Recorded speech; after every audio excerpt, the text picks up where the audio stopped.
सुप्रभात छात्रों। आज की हिंदी की कक्षा में आपका स्वागत है। आज की कक्षा में हम कहानी लिखना सीखेंगे। कहानी शब्द सुनते ही बच्चे चहक उठते हैं। बच्चों को परियों, भूतों एवं राजा रानी की कहानी में बड़ा आनंद आता है। कहानी लेखन एक कला है। इसे भाषा सीखने का एक उत्तम माध्यम भी कह सकते हैं।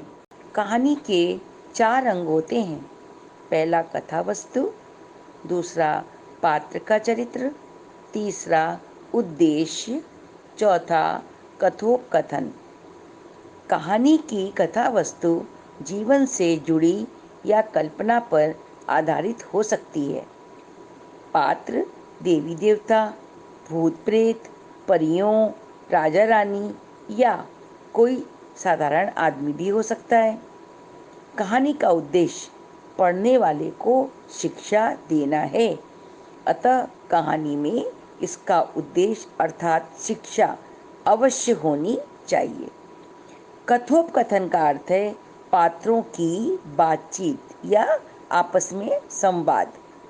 कहानी का कथोपकथन प्रभावी होना चाहिए। कहानी लेखन कई प्रकार से किया जाता है। पहला है रूपरेखा के आधार पर कहानी लेखन।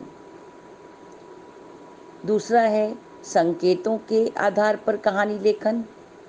कुछ संकेत दिए जाते हैं, उसके आधार पर कहानी लेखन करना होता है। तीसरा है शीर्षक के आधार पर कहानी लेखन।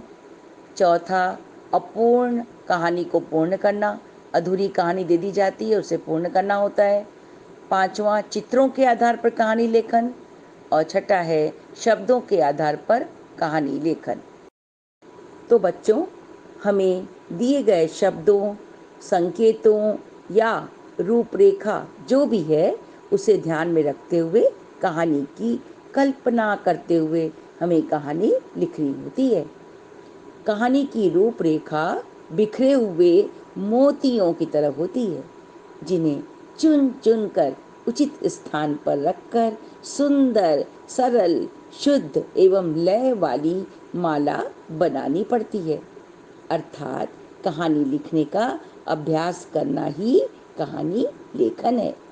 इस कहानी रूपी माला को सुंदर धागे में कैसे पिरोएं, इसके लिए कुछ आवश्यक बातों पर ध्यान देना चाहिए। कौन सी बातें महत्वपूर्ण होती है, आइए इसे समझते हैं। कहानी लिखते समय इन बातों को अवश्य ध्यान में रखना चाहिए। पहला, प्रश्न पत्र में दी गई कहानी की रूपरेखा को ध्यानपूर्वक बार बार पढ़ें, जिससे रूपरेखा के आधार पर कहानी स्पष्ट हो जाए। दूसरा, कहानी का मुख्य विषय क्या है, इस उद्देश्य को ध्यान में रखकर ही शुरू से अंत तक कहानी लिखनी चाहिए। तीसरा, कहानी का प्रारंभ और विकास एक क्रमबद्ध तरीके से हो, यानी क्रम से लिखना चाहिए।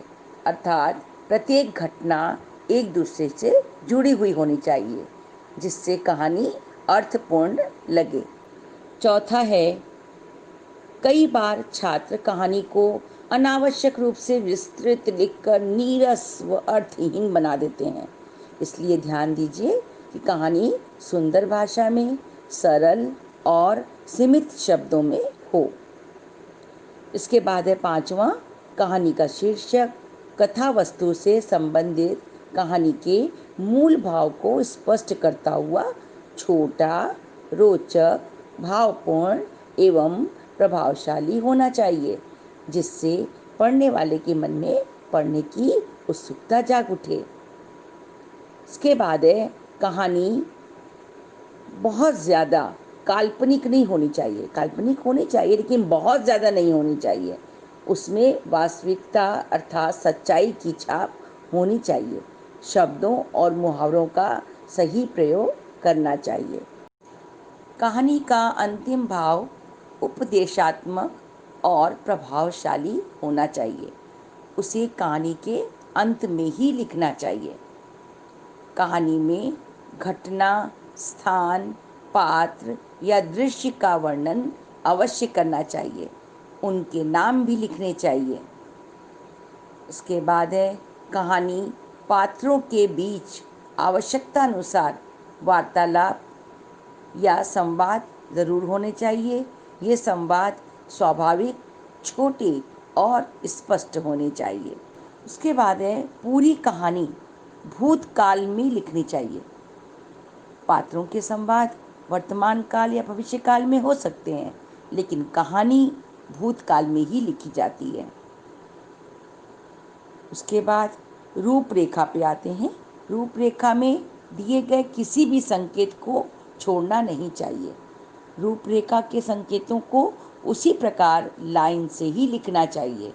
उन्हें उलट पुलट या आगे पीछे नहीं कर देना चाहिए। उसके बाद है पूरी कहानी को एक अनुच्छेद में ही नहीं लिखना चाहिए। अनुच्छेद लेखन नहीं है, ये कहानी लेखन है। इसलिए छोटे छोटे 2 या 3 अनुच्छेद में इसको लिख सकते हैं। तो बच्चों, इन सभी बातों को ध्यान में रखते हुए आप कहानी लिखेंगे तो निश्चित ही आपकी कहानी बहुत अच्छी लिखी होगी।